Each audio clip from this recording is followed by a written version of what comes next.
पश्चिम बंगाल सरकार ने किसानों की आय से जुड़े केंद्र की पीएम किसान योजना पर सहमति जता दी है, लेकिन सीएम ममता बनर्जी ने इसके लिए एक शर्त रख दी है। उन्होंने कहा कि धनराशि का भुगतान राज्य सरकार के माध्यम से किया जाए।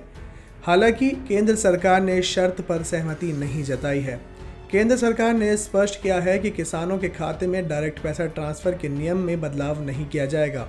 योजना को लागू कर रहे कृषि मंत्रालय के एक अधिकारी ने कहा कि पिछले साल फरवरी में सभी राज्यों के लिए जिन नियमों का पालन किया जा रहा है, उसी में पश्चिम बंगाल के लिए भी फॉलो किया जाएगा। पैसा सीधे किसानों के खाते में जाएगा। हम इस नियम का ही पालन करेंगे।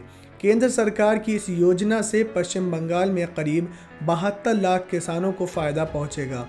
प्रधानमंत्री किसान योजना को लेकर 18 महीने तक गतिरोध के बाद सीएम ममता बनर्जी ने 9 सितंबर को कृषि मंत्री नरेंद्र सिंह तोमर को पत्र लिखा, जिसमें उन्होंने राज्य में योजना को लागू करने की इच्छा जाहिर की। पत्र में बनर्जी ने कहा कि राज्य सरकार ने किसानों के लिए कृषक बंधु योजना शुरू की है।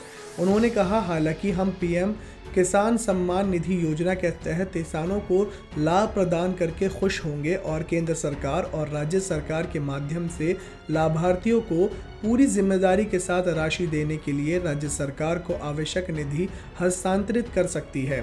पीएम किसान योजना के तहत केंद्र सरकार किसानों को 3 समान किस्तों में सालाना 6,000 रुपये प्रदान कर रही है।